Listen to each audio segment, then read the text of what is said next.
Welcome to Hex Knight Podcast. You are listening to Section 2 of our first episode on failure in role-playing, and thanks again for listening.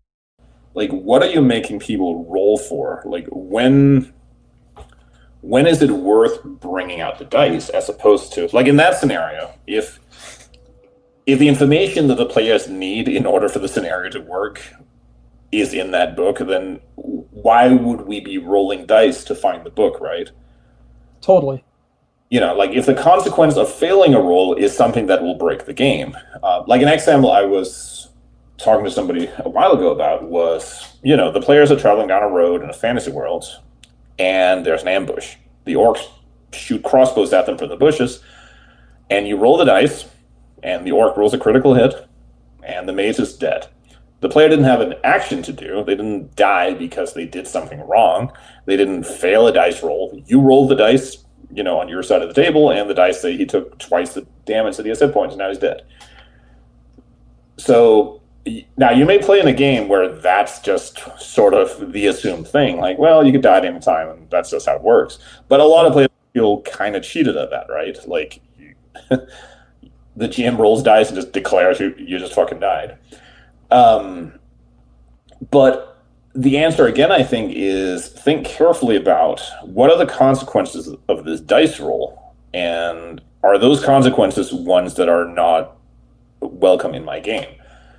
What if instead the players travel down the road and you narrate that you hear the thunk of crossbows being shot and 2 bolts fly over your head? Roll for initiative and tell me your first actions. Like, yeah. Isn't that a much better way? Now the players have the choice. If they stand around like doofuses in the open, they're going to get shot. But now they've chosen to do that. And hey, that's how it works out. But they might hit the dirt. They might run for, you know, the forest. They might cast a spell or, you know, whatever. Charge, flee in a panic, whatever. But they have a choice about it because you didn't take the role that the result was unacceptable to the campaign. Does that make sense? Oh, well, yeah, we had that. Remember when we ran that first edition D&D game? Mm-hmm. And we were running it like a roguelike. Mm-hmm. And we, like, you didn't explain anything, and we didn't know what the monsters were. And we ran into, like, some zombies. Yeah, I think it was cool. That just... Oh. Everybody. Yeah, and we had, like, retainers? Mm-hmm. We had, like, 6 retainers. And we, like, I think it was, like, we got down to the last ghoul. I was the last man standing. It was, like, down to 1 dice roll. And I botched it. And it was like, okay. And, like, you were like, why didn't you run away? Right. I mean, they're ghouls. They're undead. Right. Your barbarian could get away. But nope, I just got into that video game kind of mindset. It's like, it's us or them, and it's zero sum. Right, like, we're going to go down swinging because my next attack could win the fight. Well, it turned out it didn't. But see, that's the thing. So if we had been playing, in this case, that was a straight up dungeon crawl. There was no backstory to it. The characters show up at the start of the dungeon, and we're playing to explore the dungeon. So in a case like that, going with what the dice are showing, I think, is not only acceptable, but I think it's what you want to do.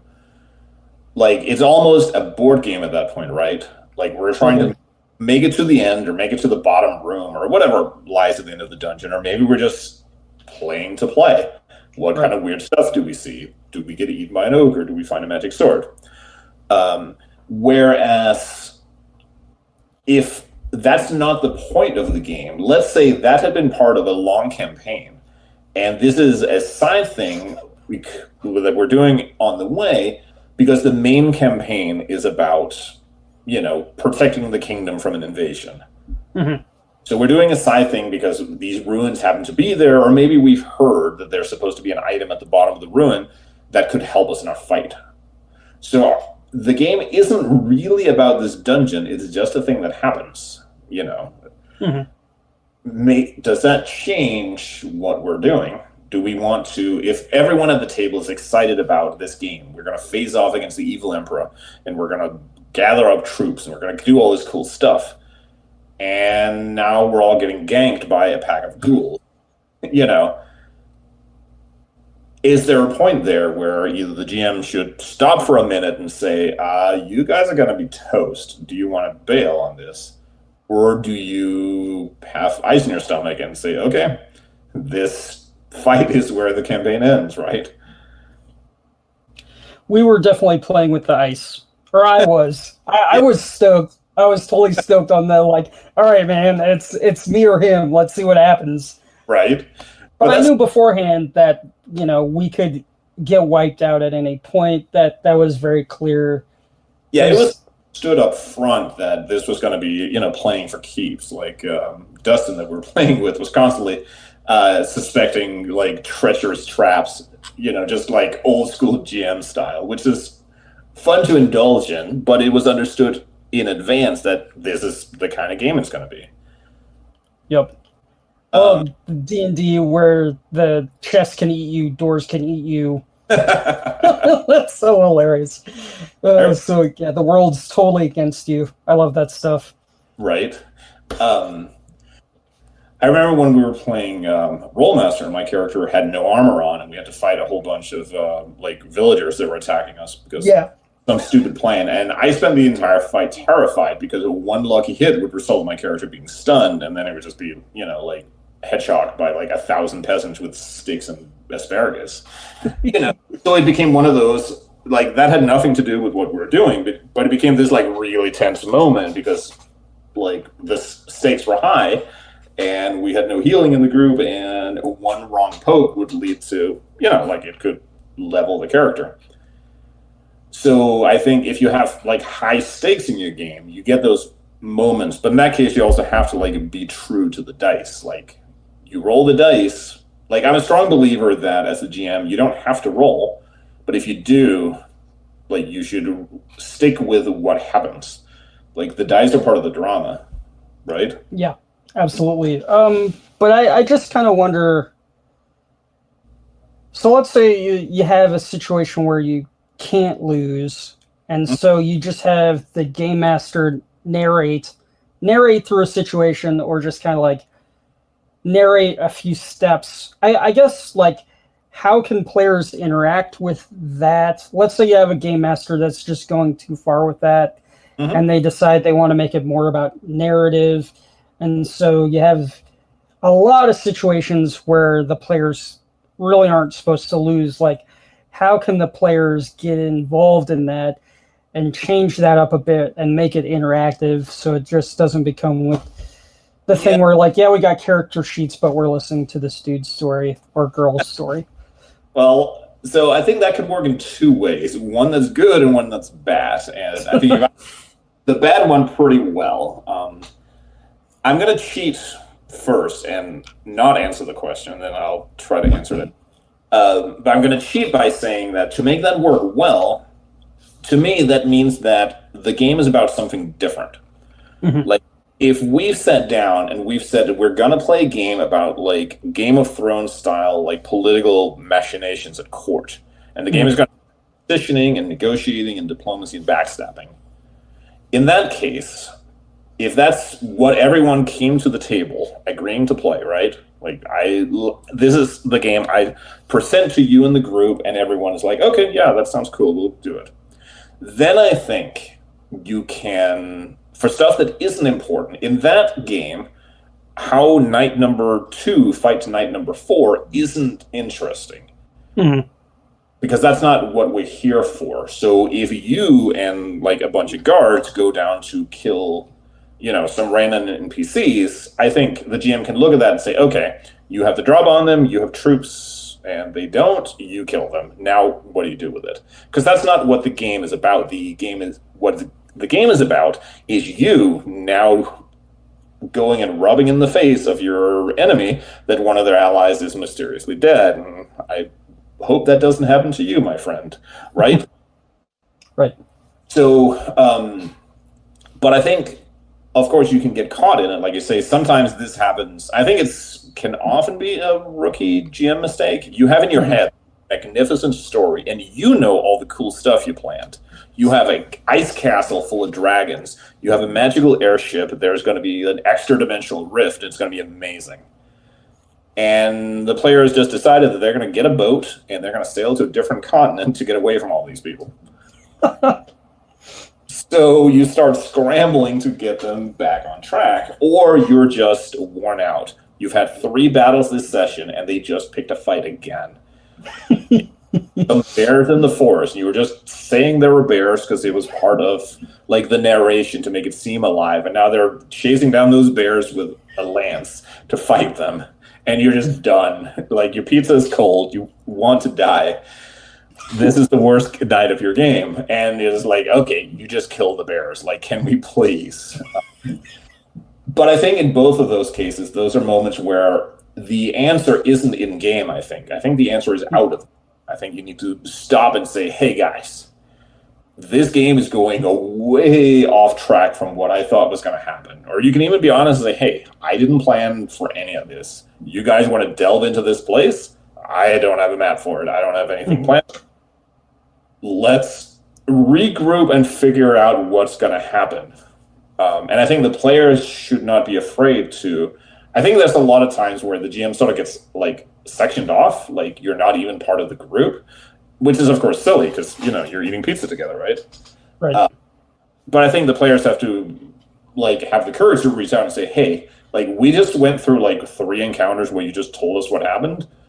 Like, we're kind of losing the plot here. Like, is this supposed to be just like, sometimes in a game you have like the big reveal, like a bunch of PCs show up and they talk about stuff and it pushes you to the next part of the plot. Can we maybe like skip past some of that? Can we like summarize it a little bit? Is this just like the session we kind of have to like sit and grit our teeth and then we get back to doing the cool stuff, right? Right. It's like you play the character who's really specialized, and there's occasionally just going to be a session where your character has nothing to do. Like that can happen, and you try to like role play or you try to be part of the conversation and problem solving, but we're in a dungeon full of anti-magic and you're a spellcaster, so you just get to kind of it. But if it's like a routine thing, I think it has to be addressed to the GM, like, hey, we're kind of feeling sidelined here, and we're feeling that our choices don't really matter, or we're feeling that we don't even get to do anything. Like I think that's a better answer than trying to come up with a way of like rebelling in game, because I think that's how a lot of times that ends up getting people like upset, because now it becomes a conflict of the GM like trying to force the group back to this stupid plot and the group trying everything they can to not do the stupid plot, and it just becomes like dysfunctional and angry instead of taking a moment out of character and saying like, hey, this is what we thought was going to happen, and we're kind of feeling like that's not what's happening. Or the GM saying, hey, like, this is kind of frustrating because I thought we were going to play this kind of game and you guys are busy like stacking goblins or something. So I think you have to have the conversation, whether it's up front or in the middle of the game, like, this is not really what we're wanting. Can we like get to a common point? Or maybe you realize that nobody wanted to, play what you're playing. Well,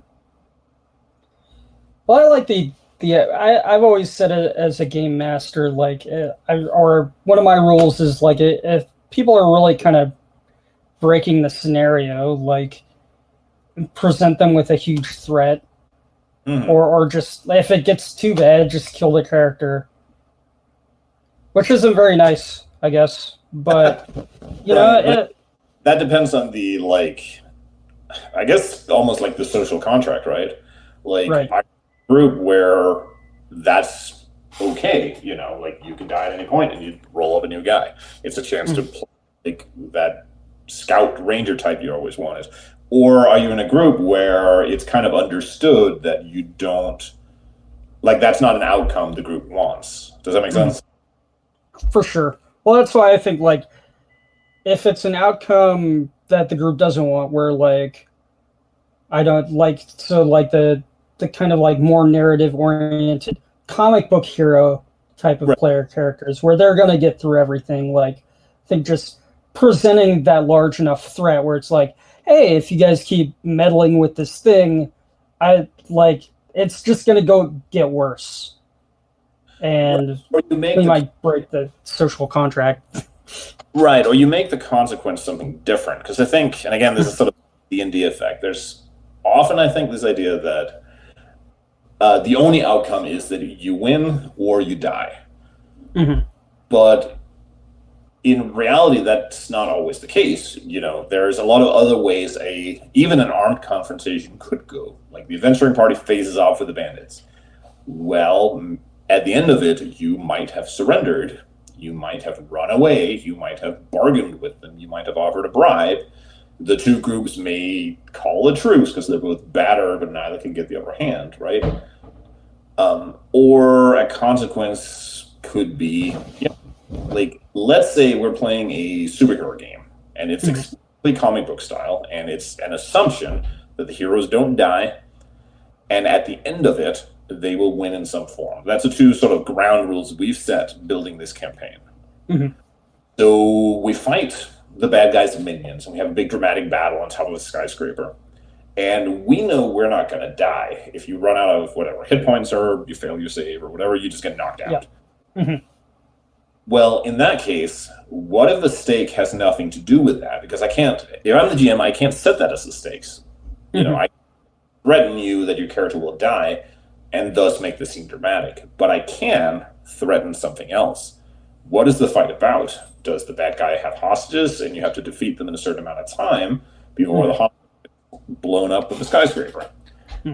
Is the villain assembling his laser satellite, and we have to beat answers out of these henchmen so we can find out the coordinates of the satellite facility, right? Sure. So now the consequence has nothing to do with whether you win or lose. In that sense, it has everything to do with what we're trying to get and what we're trying to prevent happening. So I think that's the sort of things you have to start looking at. And I think it doesn't necessarily, even if you're playing a scenario where death is on the line, you can still have those sort of outcomes. You might have a fight against a band of goblins that really are no threat to the players.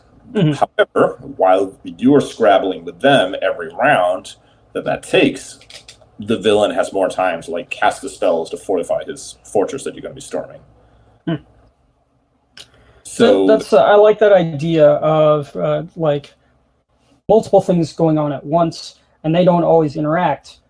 But because of what's going on with the players at a certain point, and opposition somewhere else gets to do something that will become really important for the players later. And so the players don't even know that they're kind of making things more difficult, and maybe they even think they're winning by smashing this group of goblins. I really like that idea. I think that's really fascinating. Something I haven't dealt with myself.